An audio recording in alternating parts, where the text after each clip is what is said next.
just so you know, being black is already expensive. So you better go back and stick to the regular white lady that you know. My wig alone can cost How $500. did the first date end, actually? It started terribly, but it ended well. 12 minutes later, I said the word cheap again, and she went off on me.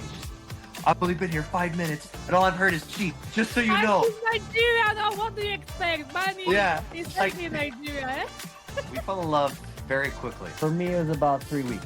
2 months, I was like, okay, if this guy told me to marry him, for sure. They're all amazing. His sisters, his brothers. My family is very diverse. My oldest brother is married to an Indonesian woman. My second brother married a Peruvian woman.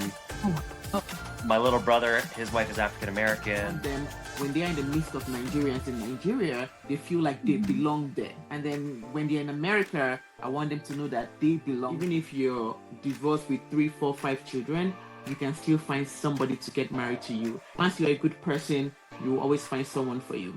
What happens when two cultures, two continents, and two families fall in love? You get drama, you get joy, you get challenges, you get wahala. And sometimes that wahala is incredibly sweet. Welcome to our Sweet Wahala. My name is Natalia Mofutau, and each week I sit down with Nigerians and their partners from across the globe to talk about everything, from in-law drama to the powerful love that holds it all together.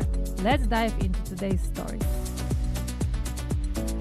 Ekaro, Ekaso, Ekurole. My name is Natalia Mufutau, aka Naija Wifey, and today I have special guests as always.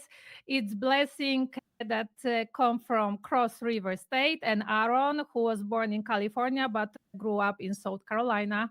Welcome, guys. Thank you. We're so happy to be here. Yes, I'm very happy to have you here. They are now based in the USA in Utah. Today, we're going to talk about you and your love story. So the first question that I always ask is that how have you met? It was a COVID love story. We met in 2020 on a dating app for members of our faith. Okay. Who DM'd who? Oh, I messaged her for sure. You okay. So what was so special about her, Aaron, that you actually messaged her? Oh, she was beautiful. And to be fair, I've always been attracted to Black women, and there's not that many in Utah. Mhm. Okay, but do you remember, was there something specific in her profile, or it was just the picture? It was just a picture. I was happy to meet anyone, and then we'll see if there's a spark. And Blessing, how did you react when you saw the DM from Aaron? First of all, the state we are, Utah, is mostly white people. So it's like on a dating app, all you find is just white people. So like I'm used to going on date with white people. So when I saw a DM from him, I wasn't surprised. I was like, you know what? It's pandemic. Everybody's home. Let me just go have some fun. To clarify one thing, a lot of people think that I was in Nigeria when Aaron met me on a dating app. Nope, I was not in Nigeria. I was already in America, like 6, 7 years in America already. Oh, Yeah. Okay, so what brought you to Utah? Did you know about the specifics of Utah, that it's not that diverse before you Like moved Aaron there? mentioned, initially, we belong to the same faith, like the same church. So I knew about Utah already before I came to America. So I came here for school. So my church, where we belongs to, have a school called BYU Ida. So I applied for the school, and then I came to Utah. So I already knew about Utah because of our faith, and I came down for school. Yep. Okay, so Blessing, you said that you are used to going out with white Americans. So what was your experience like before you met Aaron? Actually, the dating experience. I think it's because I've lived in America, that's Utah, for like almost 6 years. So it's like I was already adjusted to the dating experience with white, because in Nigeria, when the men take you out, the men pay for everything. They pay for your they pay for your food, they pay for everything. But over here in America, especially the state where we live, the men will tell you, when you, like Aaron, when I met him, he's, oh, just so you know, I don't pay for girls on your first date. Most of them want to do 50-50. It's not that I believe in 50-50. It's that I don't believe in men spending money on first dates. So I believe in doing something like inexpensive so that we can like get to know each other before you waste money. So Okay, that's practical. So other white men I go on dates with, oh, they don't really say I will pay or you're gonna pay. But Aaron it was different, because when I first went on date with him, he was like, "Oh, just so you know, I'm not paying for this." She asked me, "Why did you choose this place?"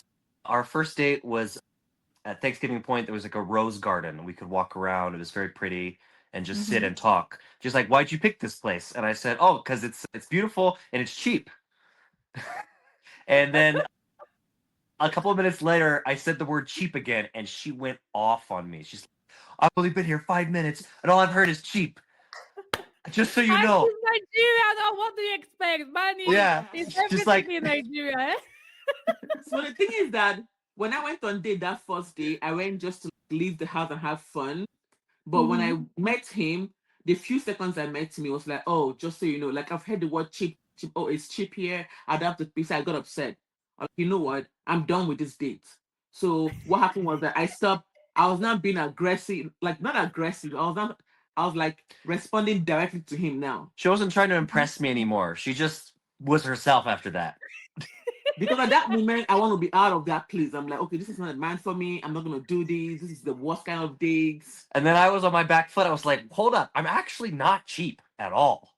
This is just a principle for me that, so many first dates, they don't go anywhere because there's no spark. Exactly. So there's no point spending a lot of money. Like, I don't think it makes sense to spend a lot of money on a first date. I'm not opposed to spending money, but if you don't have to, then my favorite dates are like, "Oh, let's just go for a walk. Let's do something simple."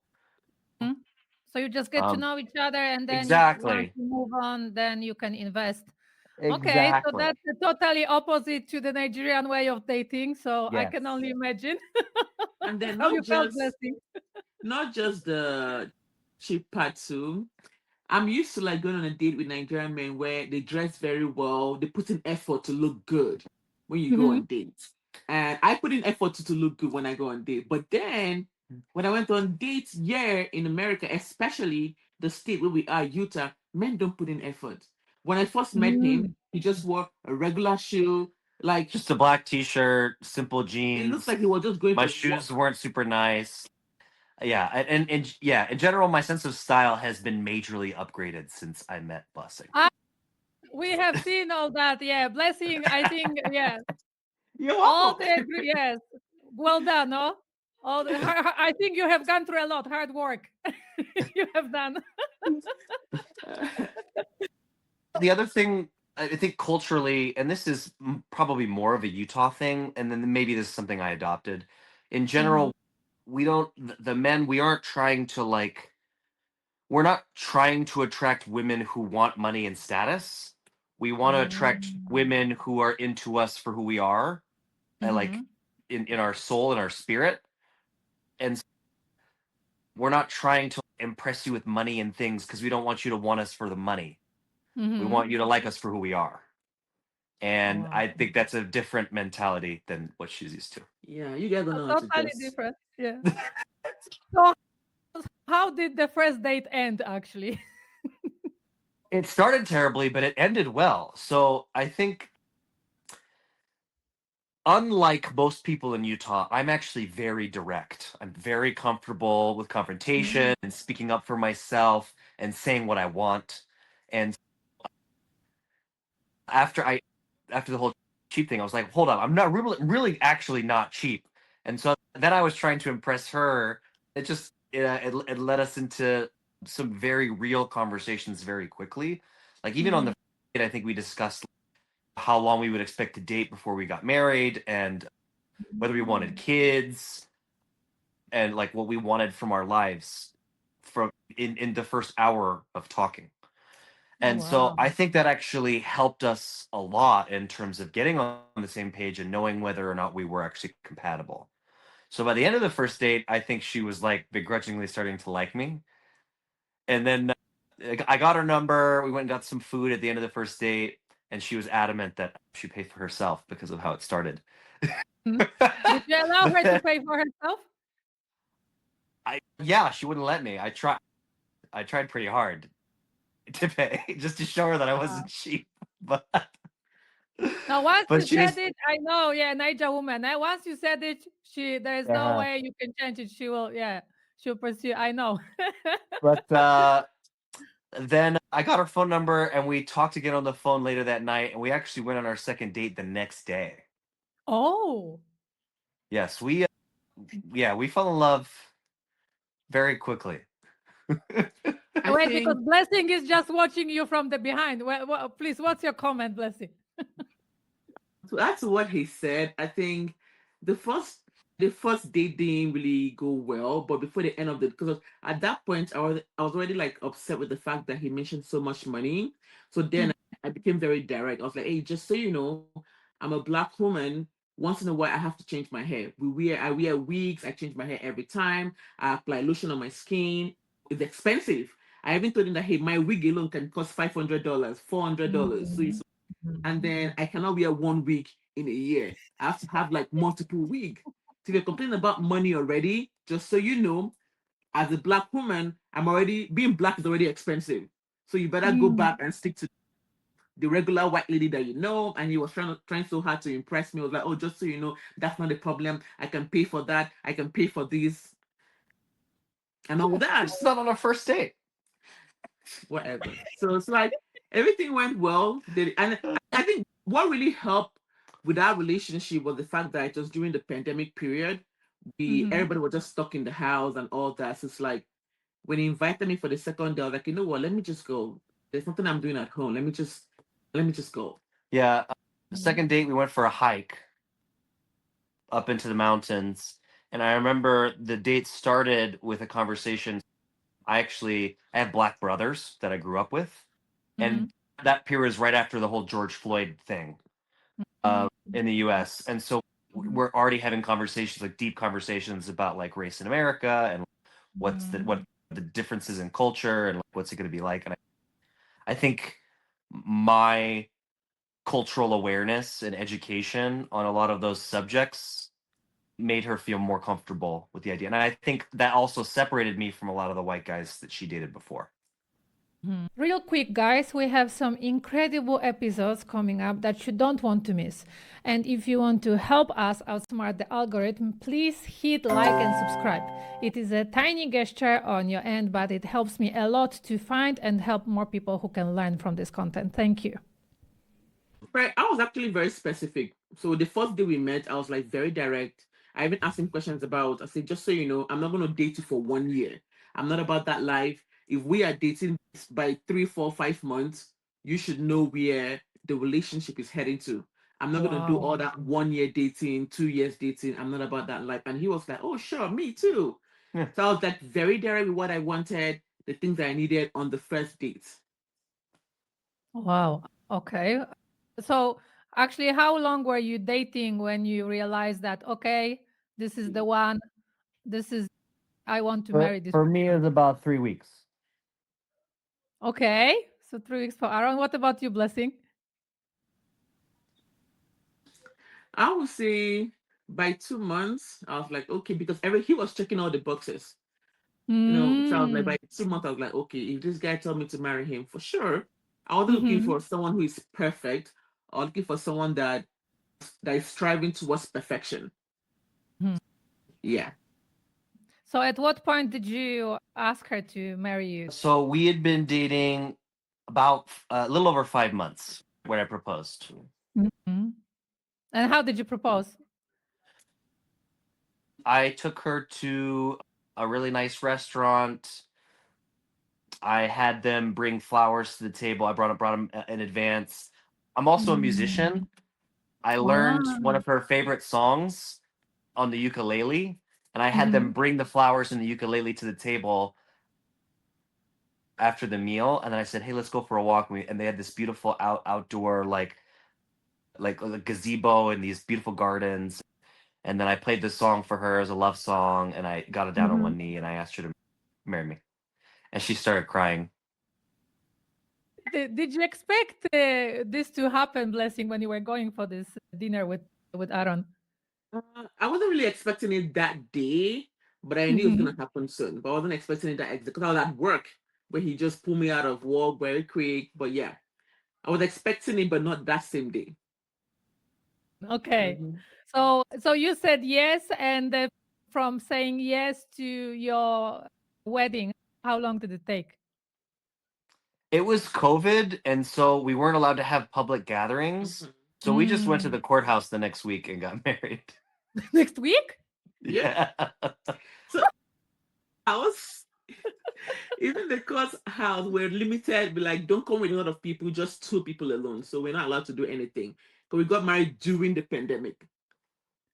Oh my goodness! But if it was like, was it like the small wedding because of obviously because of the COVID, or like how did you organize It this? wasn't really a wedding. It was just a court. It was just you go in, Just sign you papers. sign papers, But and how, that's it. like only two of you and the witnesses? Yeah. Yeah, Or there was or two the two oh witnesses. So her brother and my brother came, and that was it. oh So we wow. are yet to Okay. do the real wedding. We haven't done the real wedding yet. We're still planning to do a traditional marriage when we have Ah, the money to do it yeah, big. exactly. Because saving, that's why I asked about the wedding, because Nigerian wedding to save, you can, 5 years might not be enough to save for the wedding that you want sometimes. Yeah. Uh, we're getting there. So, We're getting there. yeah, I believe so. Did you actually feel that you are married after Aaron you proposed and it was 1 week you got married? It was pandemic. It wasn't really like a big wedding, I guess. Blessing. How Mhm. did you imagine your wedding before Blessing? I always wanted like a very big kind of wedding Mm, because I'm Nigerian. But then the period we got engaged was like a perfect timing for us because I just finished school, just started my career, and it was pandemic. mhm, Him to just barely just lost his job because of the whole pandemic thing that period. mhm, So for me, it was the perfect timing to have like, something very tiny mhm, without eyebrows being like, wait, Blessing got married, there's no wedding. So it was the perfect mhm. timing for us and everything. So I think I liked it, was okay, but I'm looking forward to a big Nigerian wedding. Yeah, which we're gonna do. We. It's probably worth noting that we were married before, so we'd done this Mhm. spectacle thing for other people, and we just wanted to do something for us. So We that's didn't like need we didn't literally need that what you again. You know what I want. mean? Okay. So.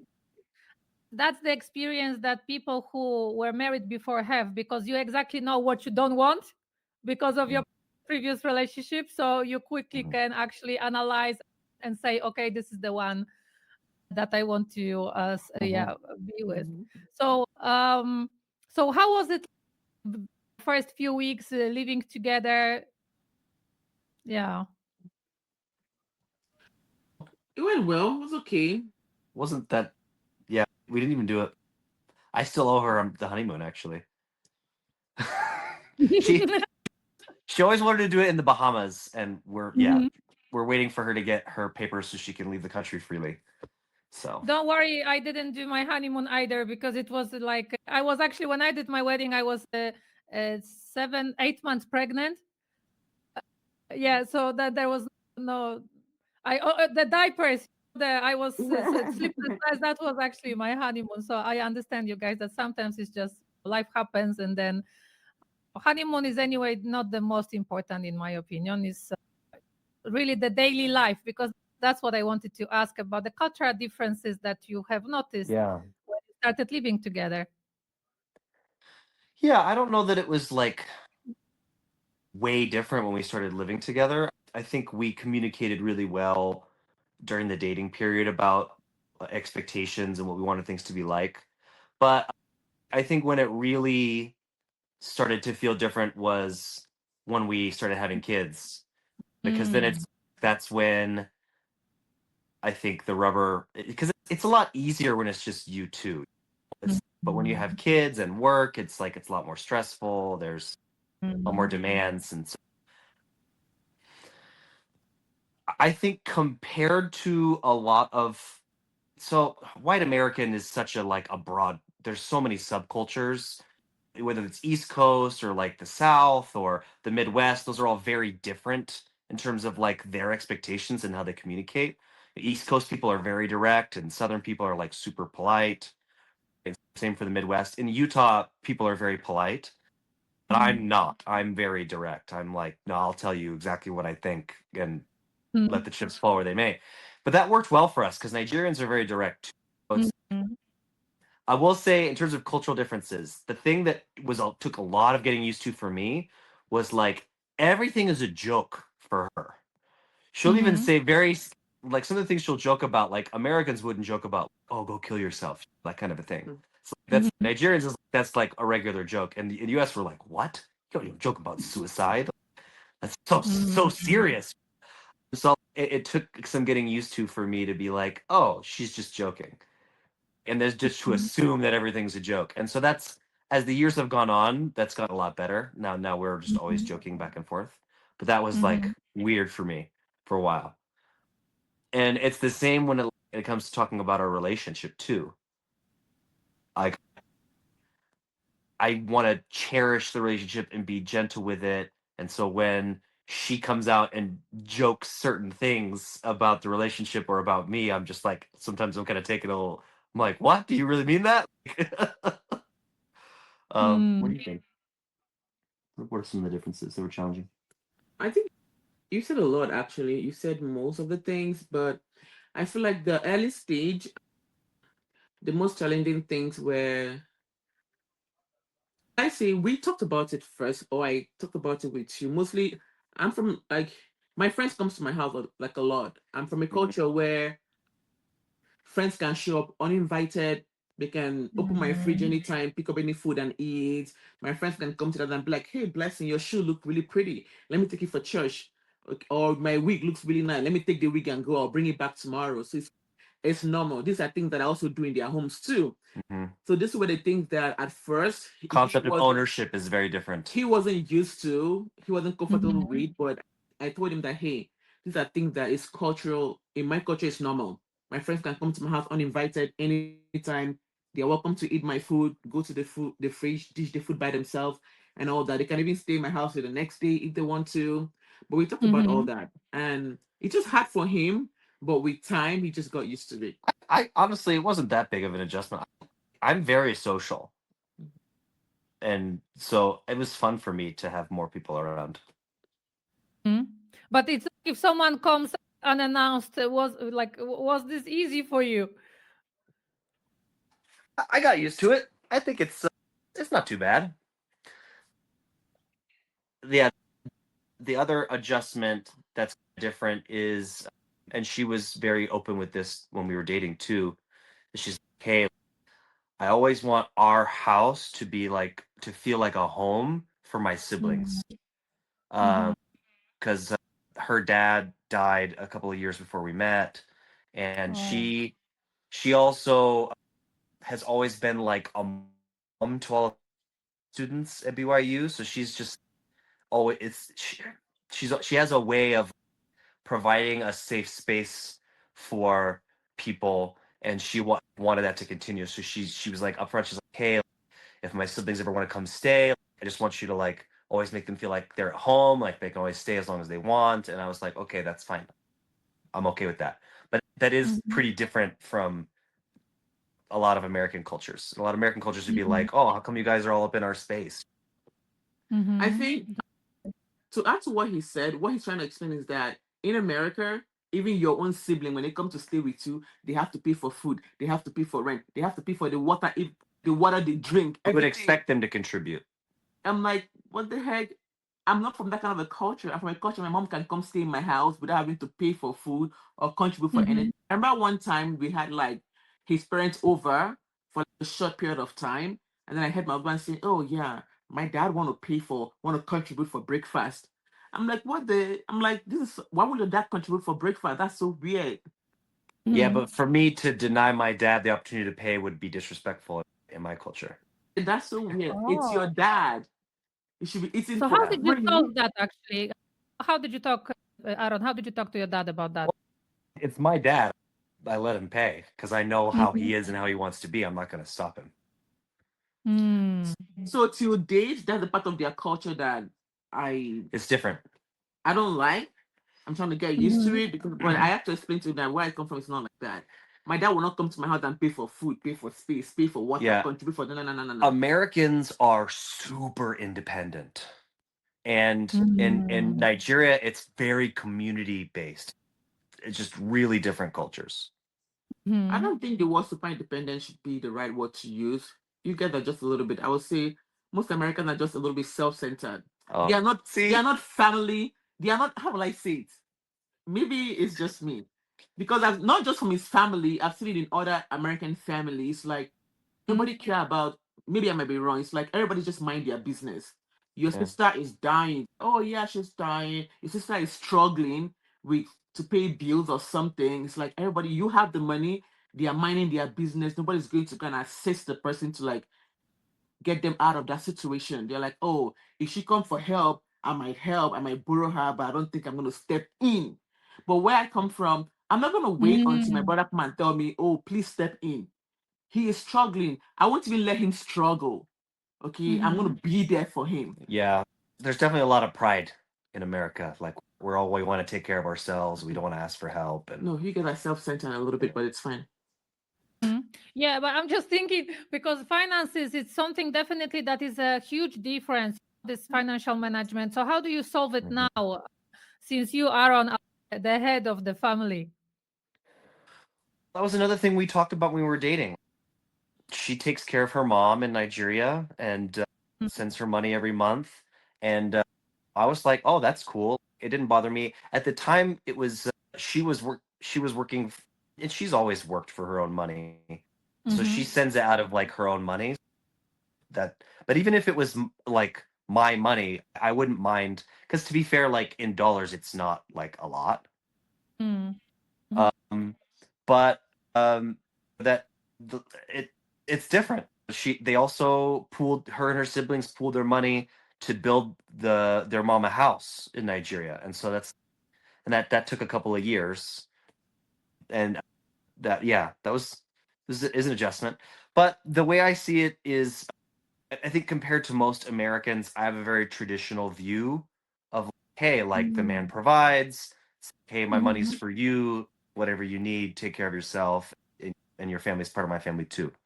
So I think compared to most Americans, I haven't had a problem with it the way Mm-hmm. I think some Americans would. I think what really helped with that is because I was when we first met, even before we got married, I told him straight. I said, "Hey, I have a mom who's in Nigeria. She's old. She cannot do things she has her own money, yes, but I have to send her money once in a while, not once in a while, every month for her upkeep and everything." And he was fine. I laid everything We down. talked about it when we were dating. She was like, Mm-hmm. I think that's one thing we would recommend to other people in multicultural relationships is like communicate a lot while before you get married so that everybody Mm-hmm. knows what they're signing up for and you're not having a bunch of problems in your marriage. So You know, it's very important what you guys said. So what, based on your experience, what would you advise to discuss in this dating stage, apart of well, finances? it's we would say talk about it all early. I think even our second or third week of dating, she was like, "Hey, I'm gonna need to this amount of money. I gotta do my hair and my nails and my lashes. If you want me to look good, you need to like take care of me, right?" And I was Very like, good "Okay, message. like I would love to plan for a monthly budget for you to have money to spend on yourself." And even though I haven't always been able to afford that since we've been Mhm. married, I've always tried to take care of her and make her feel like she can spend money on things without it being a problem. It's Hmm. communication because I have a lot of friends who are also into interracial relationship and marriages like this. And one thing I see them struggle with is the whole money thing. Like it's communication. Make sure your partner know what they are signing into before you even got married. Let them know that Mhm. hey, I wear wigs. My wigs are so expensive. I'm not gonna buy one wig on Amazon that's $100. I told him Mhm. from the start wigs are like up to 500, 300, even $1,000, and I need to have Mm. like couple of them, not just one in a year, couple of them. Mm, I also explained to him that hey, I have siblings that come stay with me. They're already staying with me right now. If I get married, they Mhm. will come visit me. They will stay with me once in a while. I also explained to him that I have a family in Africa, Nigeria, that actually my mom, that once every month I have to take care of her, send her something. I also explained to Mm. him that I need a man that I want my kid to be raised in two different worlds. Like I need to go to Nigeria every couple of time. I need my family, my kid to come with me. So I explained everything to him, Mm. even before we Mm. got married. Okay, and I wanted to ask about meeting because I skipped that part about meeting your in-laws. How was the first meeting with the in-laws? Because that's also very you tell important. her because it's your experience that matters. Mine was okay. Mine was okay. I think because we all belong to the same faith, so I already know what to Mm. expect. When I first met her parents, they were really nice, very welcoming. The mom took me out, like it was really nice. They were really welcoming, very sweet. It was during Christmas period. They had my gift waiting for me. Yeah. After Oh. his family, they are all amazing. His sisters, his brothers. My family is very diverse. My my oldest brother is married to an Indonesian woman. My second brother married a Peruvian woman. Oh. Oh. My little brother, his wife is African American. So it's Mhm. like yeah, we were raised in California in a very diverse place, and my parents valued their kids being able to experience other people's cultures and learning from them and accepting that Mhm. we're all the same in the eyes of God. And Mhm. yeah, I think maybe compared to some Americans, we're a lot more open and Mhm. yeah, yeah, I think my parents did a good job welcoming her. Oh my. But were they a bit skeptical because since you were married before, so it's what was the reaction in were they looking forward that you have a wife or they were a little Yeah, I don't think skeptical? there was any negativity. I think if it were to happen again, there might be some more skepticism, but God forbid, yeah, we die God here. forbid. Uh, Yes. but I look at but blessings, you will not allow that. No, I can see that. Yeah. yeah, I can see it, the way she looks at you with love. No, no. You don't worry about that. So yeah, how was we're the meeting with Blessing's mom? Have you met her in person? yeah, we went for about a month to Nigeria for Christmas in 2023, and we actually surprised her. So Mm. that's part of why we were hustling to finish the house because we wanted to stay in the house when we came to visit. And so we Mhm. had to come up with all these tricks to try to get her mom to like hustle and finish the house because so yeah, we came up with this ruse that oh, someone's going to come stay and they're going to contribute money if you can get it done on Mhm. time. And then we told her that she was picking up this person from the airport, but it was actually us. And so she got to see her Really? grandkids and us for Christmas, and it was pretty magical. It was really cool. Oh, Um, I can imagine. and obviously, our kids are super cute, so it was like really awesome for her to meet them. And yeah, it was a lot of fun. She was very welcoming, and Nigerians in general. In America, we talk about white privilege, but man, I never felt white privilege the way since until I went to Nigeria. Holy cow! They just everybody wants to meet me. Everybody wants to be friends. Like people go out of their way to like, invite us to things. Or uh, we went to this in Calabar where she's from. They have Carnival. the carnival every year. It's the Mhm. largest Mm. street party in Africa in December, and Yes. we went to this gospel music concert that was part of Carnival. It was totally sold out, and we got there late. And just because I'm white, like they went and found seats for us and pulled seats from somewhere. And like our driver went to go talk to security, and they all found a place for us. It was like, whoa! It definitely felt like I was getting special treatment. And she insisted, she's like, it's not because you're white, it's because you're foreigners. She's like, the culture of the word I'm looking for is hospitality is very Mhm. strong. It's oh they want to be very welcoming. They want you to come back, right? So yeah, they were very welcoming and friendly. And you Nigerians, you know how Nigerian moms are. Like they want the daughter to serve the husband very well, right? So if you have a Mhm. problem and you go to the mom, she'll absolutely start defending you to the daughter, which is different from America. But Yeah, if you really have a understandable. problem now, do you contact her? Just send her a message and say, "Okay, hey, we had an argument with Blessing. I've Please help me." never, Oh, I've okay. never. No, I don't want to stress her like that. Hmm. Also, I have to I say that when I was younger, I used to report my father-in-law is also is not there with us anymore, but it was like my father, like a real father.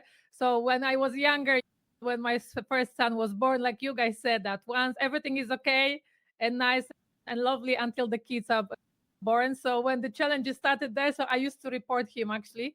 So that time he didn't speak English. I was speaking Pidgin to him. He didn't even speak Pidgin that well. I was trying to communicate and we used Google Translator. And I remember that one day I reported my husband to to him and he called him and I'm like, and my husband came home and what did you tell my father? He has never been so angry with me. Now I will do what you want. So I understand that you don't want to stress her at this point, but yeah, it works No, very well. the truth is, like, Blessing is a beautiful spirit. She's a much better person than me. I don't really have problems with her. It's mostly she demands a lot from me in terms Mhm. of being a righteous leader in our home. And so it's been mostly up to me to live up to her standard. And I accept that that's my responsibility. And it's harder for me, I think, sometimes than her, but that's okay. Mhm. What is the hard part? Just taking care of all the things that I'm supposed to take care of and having the energy to always like be the one driving us forward and not being like Mhm. negative with anything. And yeah, there's some character things that I'm not going to go into deeper, but things Mhm. that I'm That's working on fine. in myself that Mhm. that my family deserves from their father and from their husband, you know? Mhm. Yeah. Blessing. So it's like you are, because it seems like once, like you see Aaron like a Nigerian husband in a way, because that's a Nigerian role to provide for the family, to be strong for the family. Is it? Yeah, it is. It is. So far, he's an amazing dad, an amazing husband, and he's doing everything possible to make sure that the family is happy and is provided Mm, for. And I really appreciate him for that. yeah, especially knowing that it is not doesn't come really. It comes from his culture, but not to this Mhm. extent. Yes. Yeah, I also think just in general it's probably hard everywhere, but it's really hard. America's very expensive. So there's not very many families where there's just one income anymore. That's very rare Mm-hmm. because the cost of living is so high compared to the actual average income. So it's our Mm-hmm. standard of living is very high, but most people are behind where they want to be. Mm-hmm. So there's a lot Mm-hmm. of financial stress in this country. I think the stat is 60% of people live paycheck to paycheck. So if they were to lose their Mm-hmm. job, they'd be out of a place to Mm-hmm. live. Yeah, and the healthcare is so expensive. I heard that in It Finland we have is. actually we pay for our healthcare, but in Poland where I come from, it's part of it's included in the tax. But here Mhm. we pay some percentage in Finland. But in the US, guys, I'm saying it's very good that you mentioned it because many Nigerians they want to jump out to the US now because of the current presidency. It They might be a assume bit it's more so easy difficult. because the dollar is so strong. It's no, it's not easy. I'm No, actually it is better. not. Yeah, the Mm, quality of life is higher. There's a lot more infrastructure. It's just a much more developed country, and there's a lot more jobs. There's definitely a lot of jobs, but it's depending on what kind of job, and I think that's part of the issue. Is there's a lot of jobs that are available that the Americans don't want. mm, There's less of the really good jobs, particularly right now. The economy's not amazing, mhm, but, but yeah, thankfully I'm grateful. I'm grateful for the work that I have because, man, in mhm. tech, it's been a bloodbath. A lot of people are really struggling. So you mentioned that the like the cost of living and the quality of living is high in the US, but when you went to Nigeria for the first time, so what were like the cultural shocks, the differences that you noticed? So thankfully, my wife prepared me because if she did Oh, not, I think I would have had a panic attack while I was there. if you are in the relationship with a Nigerian partner and you have found the love of your life, I want to talk to you because we hear so much about the clashes, but we need to hear the love stories too. Your wins, your joy, and how you make it work are the blueprint someone else is desperately looking for right now.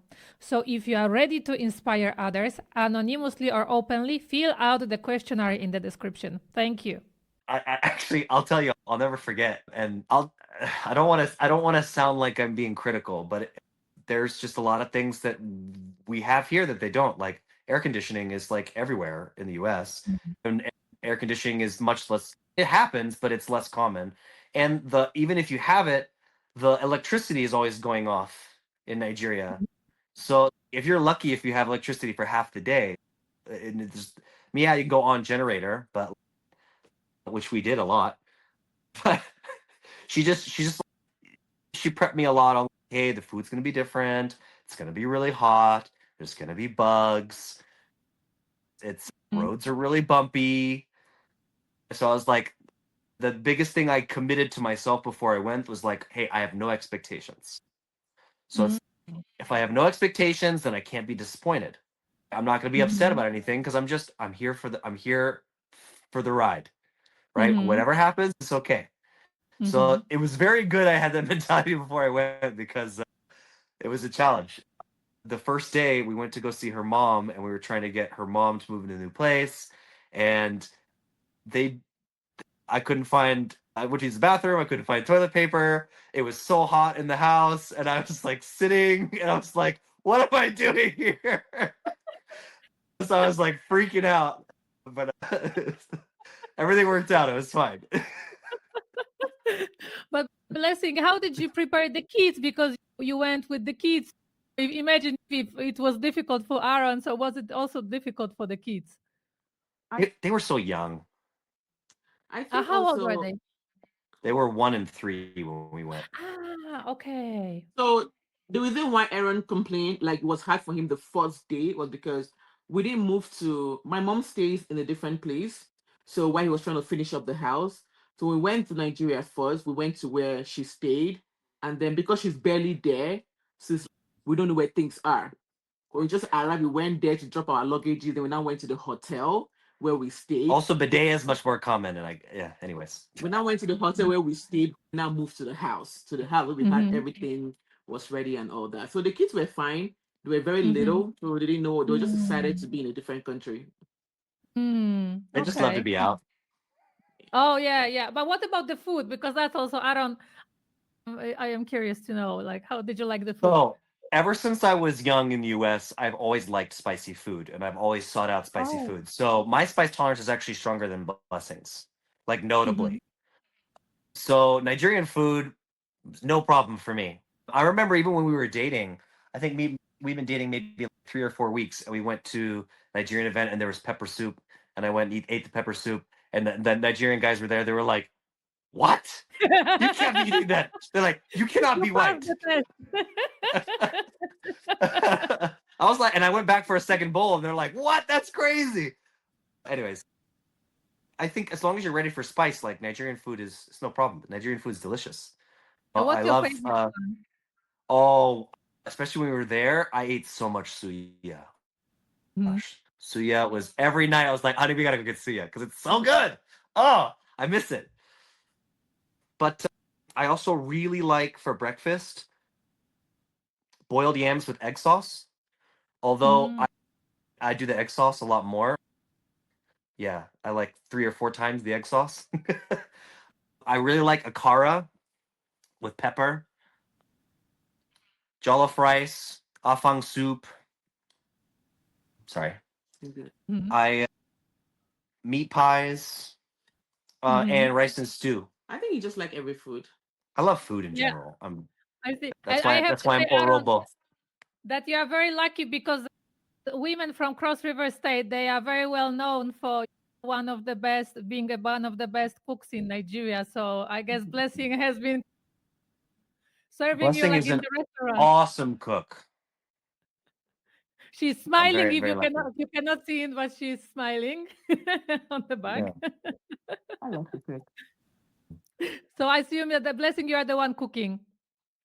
Yeah. Oh, I cook. We all We cook. actually Aaron actually loves I to actually cook love to too. cook too, Yeah. so we balance. Yeah, he loves to Oh, cook too. Yeah.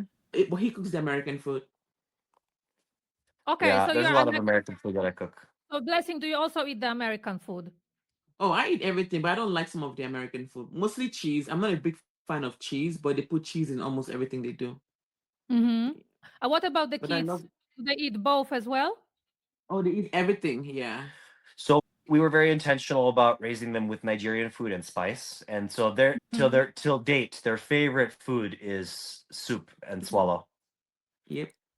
So they both, yeah, and they'll And the oftentimes cheeseburger. for dinner they're always like, "I want soup, mommy, I want soup." Even for breakfast, they'd be like, I want soup. But you guys mentioned that there were a bit like of cultural differences and challenges when Diamond was born, when your first son was born. Can you please take us back to that time? It was, I think, 4 years ago. Yeah, it was more the fact that I just wasn't doing enough to support her through the pregnancy and the delivery. I Mhm. was being a little bit too selfish. To be fair, it was coming out of the pandemic, and we were trying so hard for her not to get COVID, and Mm. so it's just, and I'm super social, so it's just like I was dying to get out of the house, and it was driving me crazy. But yeah, Mhm. I didn't just I yeah, I didn't do a good job being supportive I think it wasn't with all Diamond. about it wasn't about the cultural differences. It was just about, like he said, like everyone said, was during the pandemic. And he loved to Mhm. go out, he loved to hang out with friends and everything. But me, I was a Mhm. new mom. I was trying to like not hang out with people a lot just to avoid so me and the baby will not have COVID and all that. But then Mm. he wants to go out a lot and all that. So the kind of struggle for me and him at that period. I want to stay Mhm. inside for the baby, but he want to be outside. But other than that, everything was fine. Mm. And I did much How better was, with Enzo. yeah, but how was it? I just wanted to ask about delivery in the US during the pandemic. Was Aaron allowed to be in the room? How was it that time? Yeah, he was a lot. I had my sister with me. I had two of my sisters with me because I have all my Mhm. siblings here. So I have my two sisters with me. They were in the hospital. Aaron was there. So it was fine. Yeah, just had to have Oh like my face goodness. mask on. Yeah. So you had a huge support group with you. Yep. The only problem I know when it comes to that was that I was expecting his. I'm from Nigeria. If you're gonna have a baby, your mom will be there Mhm. to support Mhm. you, or your husband, your mother-in-law, or something. But in America, it's not like that. My parents live over 2,000 miles away, so they couldn't just Oh. drop everything and come. I don't think because they Mhm. live further miles But away. It's not a that's cultural thing. if my mom lived Mhm. close, she would have been around more. But it's not the same. Like in Nigeria, the grandmother will like literally like move in and take care of the baby for like 3 months, They call and it omogo. and that's we don't do that in America. Omogo, yeah. Yes. But yeah, in America, that was the only shock I had. They don't do that. I had my babies. The parent didn't come until the day of the child blessing. That Mhm. period, they came for the child blessing. They didn't even stay that long, and they went back. In my head, I'm like, but Mhm. where I'm from is different. But Mhm. yeah, it's not like But that. I was even happy that they were able to come to the blessing because it's expensive to travel. But who was the So first who bathed Diamond? If I your mom was did. not there, you did. Yeah, Mm. I did. Okay. I took care of her and everything. Yeah. But I had my sisters. Both of them were really helpful.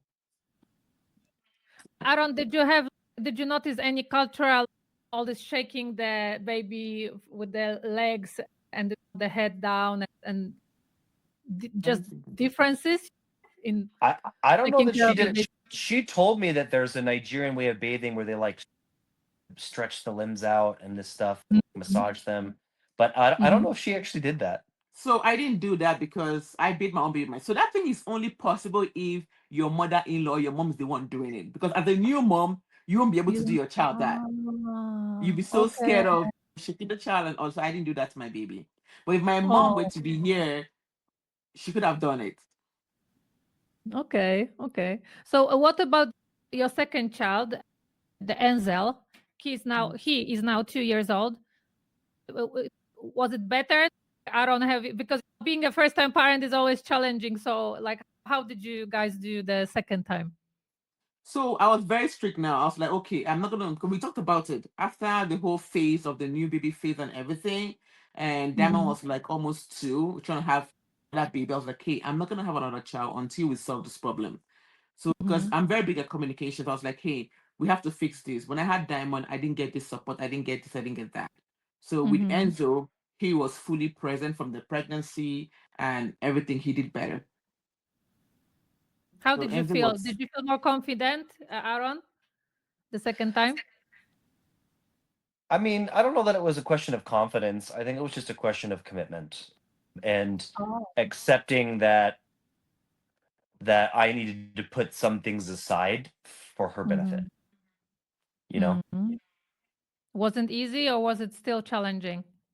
Mm. It was easier for her. There's definitely a lot more work for me, but it's okay. and then Enzo was a very easy baby. He So I was. think yeah, Enzo was a very easy baby. He slept all through the night, no Yeah, he sickness. by the end of 1 month he was sleeping. Diamond was like like she was sick from months 2 to 7, so it was very rough. Mm. But Enzo was very healthy, just like slept, barely cried, unless yeah. So Enzo Mhm. was a lot easier as a baby, but he's a very Mhm. stubborn toddler now. But So how it you mentioned that it's very important that the kids grow up with knowing two cultures. So how do you make sure that they actually do that? My house is a house of Nigerian pidgin. That what I'm very intentional. Like when I speak Nigerian way of talking, pidgin, and because they go to school, they learn English in school and everything. I make sure Mhm. that the food, how I speak in the house, everyone can actually speak pidgin. When I speak pidgin, he understand and respond back. Even my 9 years old stepdaughter, who is a white girl, she also understand pidgin and then speak back Mhm. at me, like speak back to me too, and all that. And before we even got married, I explained to him that I want to be able to go to Nigeria as often as possible. And I want Mhm. our kid to also be able to like live in Nigeria, if possible, go to school there at some at point. some point, Yeah. And he accepted to everything. So yeah, there's a lot Mm. of things culturally about Nigerians that I think the way they're raised make a lot more sense than the way we raise Americans. Like the way Mhm. Americans are being raised now is so soft and entitled, and I don't want our kids to be like that. It's the same in uh, Finland, so I totally understand you. yeah, because Mhm. it's no one owes you anything. The world is not going to give you anything. You have to go get it and earn it, and that's a mentality that you need to have from a young age, or else you're going to grow up and think that you're going to be screaming that the world has robbed you. And it's no, you just haven't earned things yet. Mhm. But is So this something that you have learned from the Nigerian culture, or is this something that you actually grew up with? my parents definitely taught us to go work and apply ourselves and to be independent, not to expect that that things are going to be easy. But I think that we're in the minority. I think I don't know. I shouldn't say that. It's very family dependent. Some families teach that and some don't. Mhm. Mhm. What But about I you, feel like all Blessing? Nigerians teach that. What about you, Blessing? What have you learned from the American culture? man, American culture, the things I've learned. One thing I know I've learned about their culture is boundaries. They are very good at setting boundaries. It's something that Mhm. as a Nigerian, or I won't say as a Nigerian, it's something that growing up, I don't set boundaries. It's like everybody can do anything. You're welcome to like talk anyhow, respond anyhow. But in America, I've learned to set boundaries. The things you don't want, you set them very straight. But Mhm. back to my kid, the reason why I want them to be raised in Nigeria and here, it's because I want them to know that just so you know, you have two different worlds, you have two different homes. I want them when they visit Nigeria, I don't want them to be lost. I don't want them to look Mhm. like they are lost. I want them when they are in the midst of Nigerians in Nigeria, they feel like they Mhm. belong there. And then when they're in America, I want them to know that they belong there. That's why Mhm.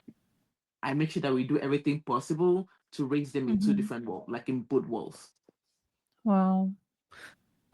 Now I ask about what you learned from each other's culture, but what are the things you touched a little bit about that, Blessing? But what are the things that are still challenging for you to understand in each other's culture? The things I think I've been here long enough to like, because I should be almost 11 years or 12 years in America now. I think I've been here long enough to understand their culture, to accept the culture and embrace the culture. So I think everything about America, I'm okay with, except the fact Mhm. that I'm just not okay with the fact that they are not too family, they are not too family oriented like where I'm from. you're not too family close. How am I gonna say this? That's not fair to say about my family. We're very Not close. We just live not across the no, country. not just your family, like America Americans in tends, general. Okay, yeah. okay. It's like everybody But she tends asked to, about us specifically. okay, it's like everybody tends to mind their business too much, which I'm not used to that. Yeah, there's a real, and I think it's actually changed in America from the time that my dad was raised. There's a lot more of a sense of community that has disappeared.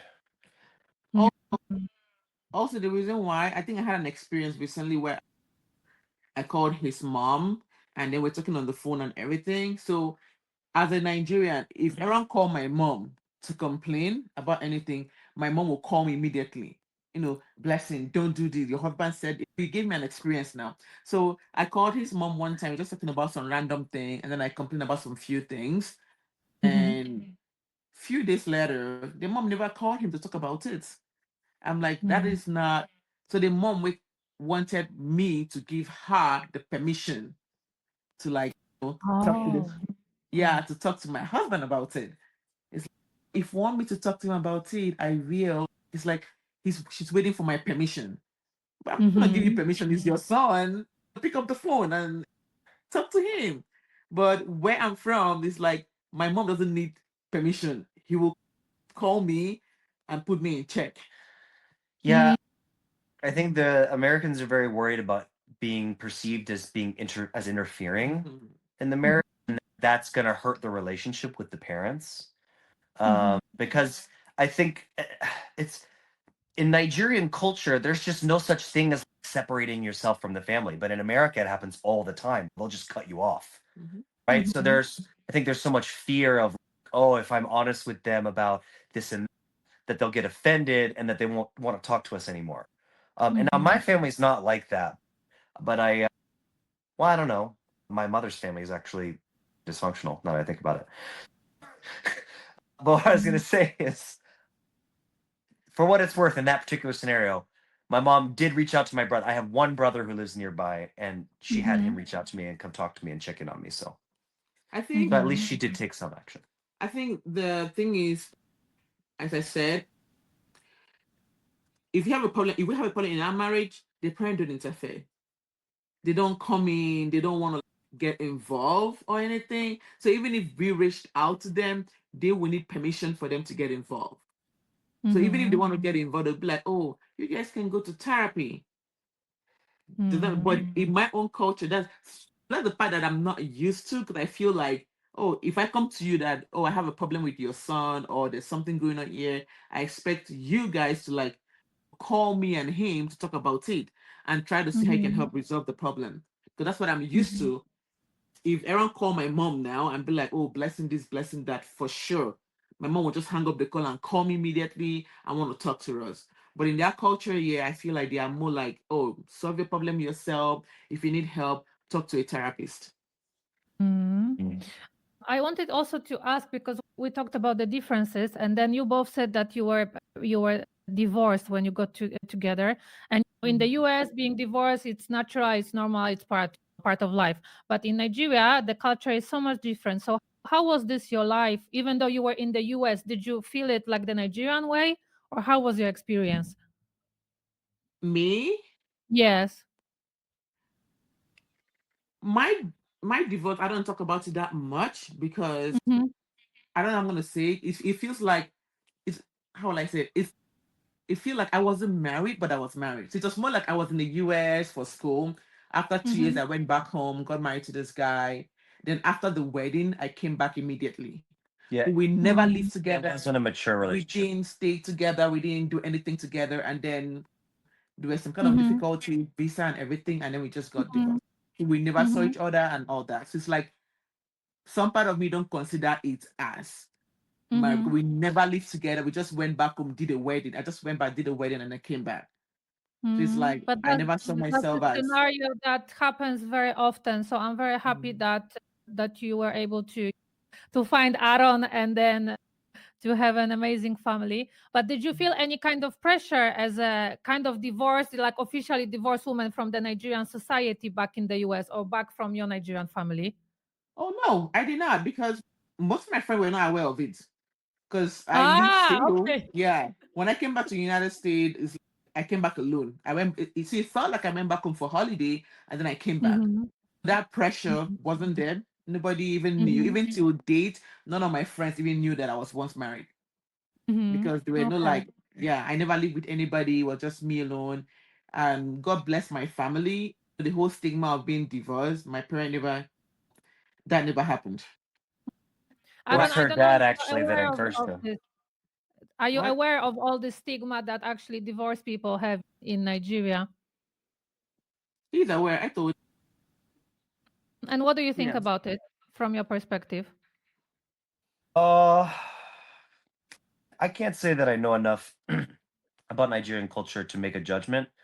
It Mm-hmm. does seem that it's potentially an outgrowth of something patriarchal that's designed to Mm-hmm. keep women in their place and to keep them Mm-hmm. from having options.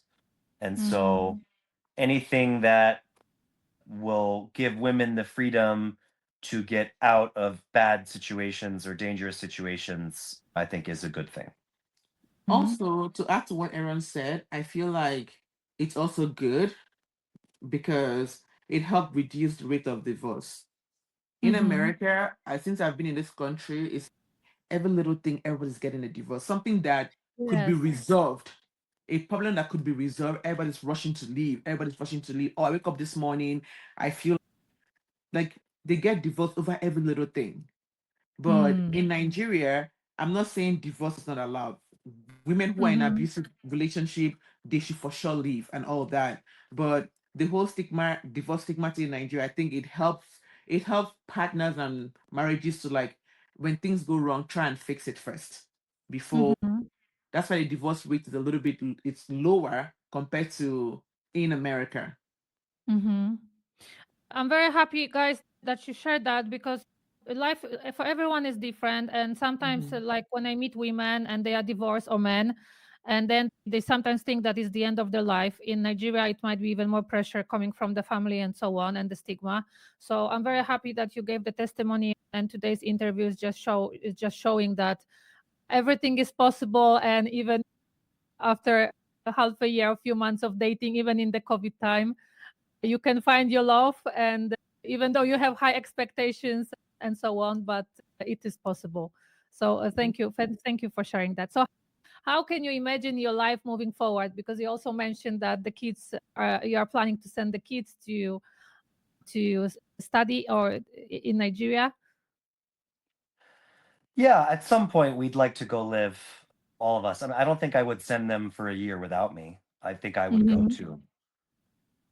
And I'm in the process of building a business so that I can be free to operate it wherever Hmm. I'd like. And Hmm. so when that business gets to that point, you know what? Yeah, I could see us living in Nigeria for a period of time.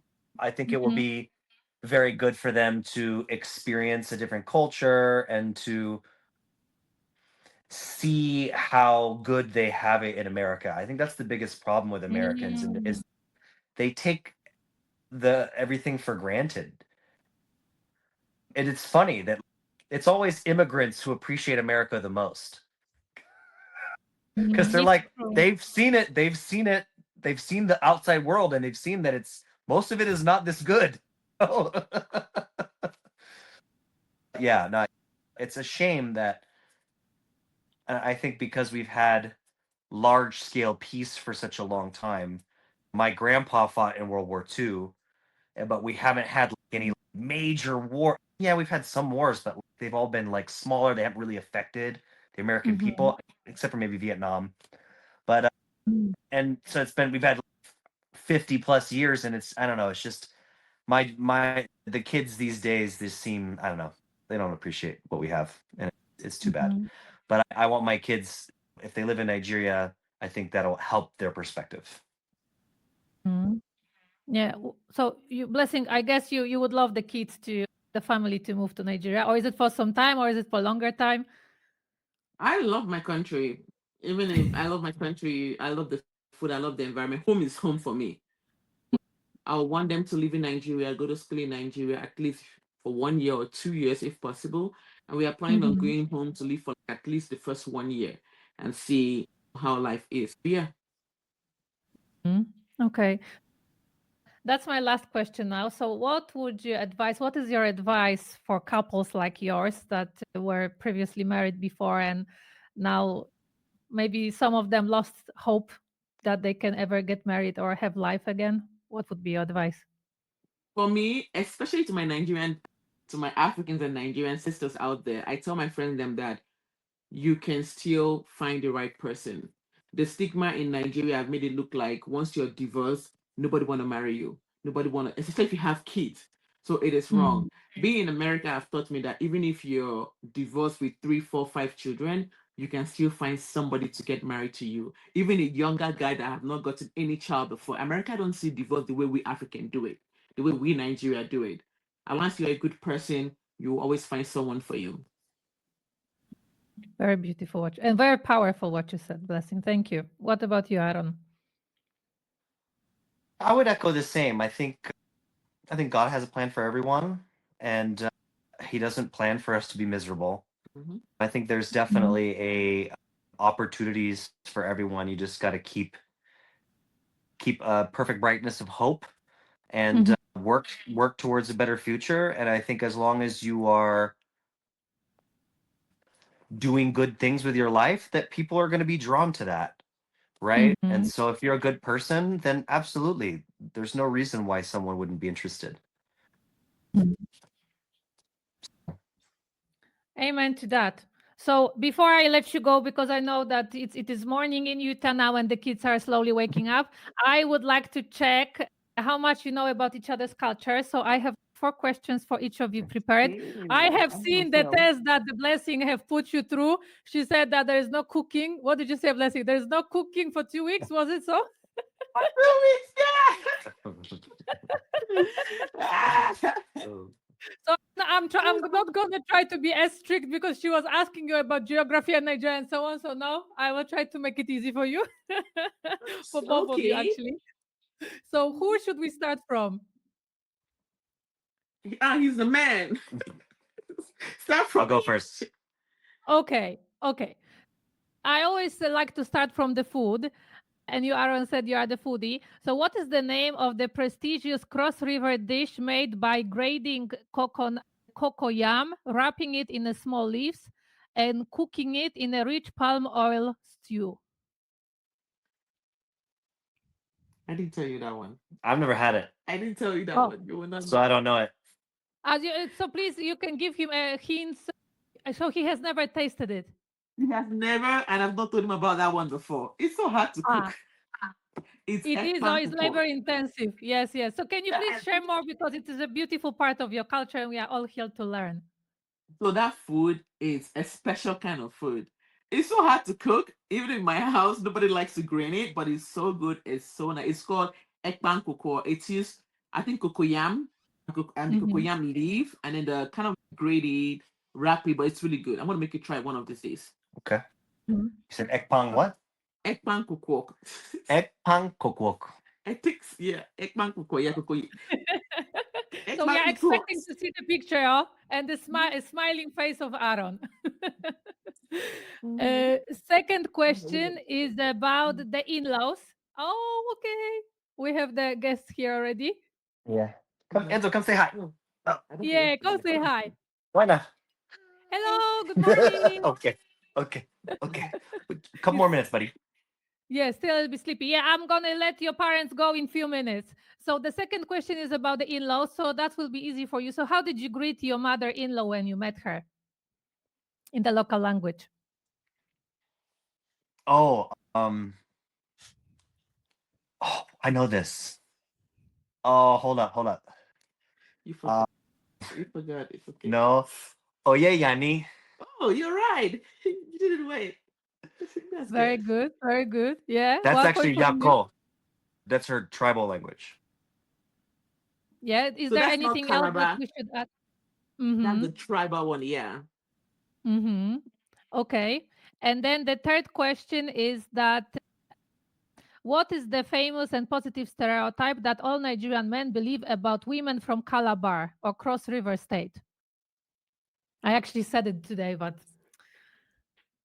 Oh, What are just the Paradise most City famous? that they're the best women they take really good care of you. Yeah, exactly. Yeah, yeah. That they are the best cooks actually, and the most romantic. So I like. That's why I said that you are. Yeah, blessing. Is this It's like, correct? are you sure my wife is romantic? Yep, it's correct. And the last question is about the proverb. So I this time around you said you like pigeon, so I have something prepared for a pigeon for you. So I just say it and then I will ask you for the meaning. So soup way sweet, namani kilam. Mm. Soup way The sweet, meaning. namani kilam. Can you please say it? Maybe my accent is wrong. I don't know, blessing. Maybe he can understand it Soup with better. sweets. Na money kilam. Soup Na waste money sweet. kilam. Na money kilam. What does that mean? That means the food is really good and the money. Yeah. Food waste sweet. Na money kilam. Yeah. Soup with sweet. Na money kilam. Uh-huh. It's how do I explain? Anyhow. That means the food is really good. It tastes delicious, and the money has finished the person. No, what is it? Please give Money, him the not money hint, kill him. because he has a very good Okay. So direction. when they Very good. say Half of it is very good. food waste sweet na money kilam, it means that something that is good, it a lot of money has been invested in that thing.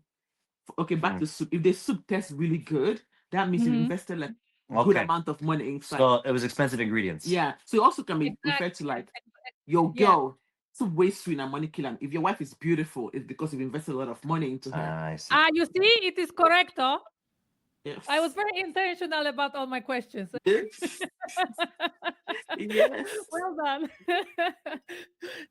So you Aaron have did well. And now, Aaron, now we're gonna grill Blessing, so don't worry. I But the don't want to Blessing has fail. this advantage that she's been living in the States for a long now. So okay, but let's see if she knows about South Carolina. So the first question is about the food. What is the most famous South Carolina breakfast dish made of ground corn porridge served with savory seafood? Oh, I actually told you I was gonna make this. Is it soul food? No, it's It's low bomba country to food. bomba, eh? No, no, no. Oh, is it the combo? Yeah, it's something and grits. Dang, you've told me about it before. Yeah, Man, he told me one time, but he said he's gonna make it, but he did I not. haven't made it yet. Shrimp and grits. Oh, shrimp time. Is it shrimp? Oh, Shrimp and grits. So, My favorite dish. It's very hard to find in the U.S. There's not many places that make it. There's nowhere in Utah that I can go that makes proper shrimp and grits. so let's have the deal that Aaron, you're gonna make the shrimp and the grift for Blessing, and she's going to do Akpank You would love it, Nungko. honestly. Okay. Yes, you. Yeah. We should do a video on that. That'd be nice. Yes, and send it to me, please. The second question is about hospitality. Please finish the saying that the guests are like fish, begin to smell after. I don't even know. Yeah, I don't know that saying. You didn't even know it. Looking at your You don't face, know? you didn't even know. Yeah, The I'm not guests familiar are with that like one. fish. Okay, because you guys are the hospitality level of yours is high. So it is the guests, they are like fish, they begin to smell after 3 days. So it means that it's okay to come over the weekend, but longer than the weekend is not that welcome. That is so true. That is so true. Okay, so the third question, we are almost done. If an older southern lady says, bless your heart to you, what does she actually mean? Man, when I first came to America and I heard bless your heart, I thought it was something positive, but it's not. It means, oh, I'm sorry for you. So I don't know, but it's not something positive at all. Yeah, it's a nice way of saying, "Oh, you're an idiot." Yeah. Oh, she's so stupid. She's so dumb. Oh, you're too dumb to understand. Yeah, it's like I used to think it's something positive, but it's not. Yes, but that's very correct, Blessing. Yeah. And then there's a last question. if I say I'm going to take a rain check on our date, what I'm telling you? Take what? You should know this. You're gonna take A rain check. It means you want to break up? no, it means you're gonna postpone it. Oh, postpone it. Oh, I've not heard that one before though. But it's good that you have not experienced that with Aaron, so it means he's been very persuasive and intentional about Yeah, everything. when I say I'm gonna do something, I do it. So, Hey. guys, thank you so much for your time, and I will let you go to take care of your kids. I really appreciate your honesty today and then your love for each other. And I hope that you heard some nice words about each other today, that having kids and being busy in life, sometimes we forget to appreciate our partners. So I hope that the way, yeah, our conversation made you remember all those nice moments and made you appreciate yourself more.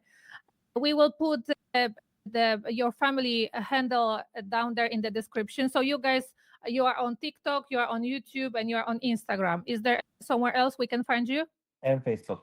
And and Ah, Facebook. yes, But we sorry. have Yes. but we use Facebook. different handle. We don't use the same name in all platforms. I'm gonna send all the platform to you. Yes, don't worry. Yes. So we will put the correct one there. And please, we have to see, you guys have to see the beautiful clothes that Aaron and Blessing and the kids are wearing and the background. Maybe we will try to include it in the video on the background of the mountains. It's just, it's amazing. So I highly Thank recommend you. you to visit their page. Yeah, it's the Thank Rocky you, guys. Mountains, which is a huge range. It extends all the way up into Canada. So people say, "Oh, is this Banff? Is this Oh, Canada?" It's the same mountains in Montana, in Colorado, in Idaho, in Canada. We're just the wow. southern tip. Wow. So Yeah, that, I hope that this makes you go to this people page and check it very well. So once again, thank you Thank guys. And you. yes, take care. Thank you. Thanks for having us. Yes. Yeah. Bye have a great Bye. bye. day. Bye bye.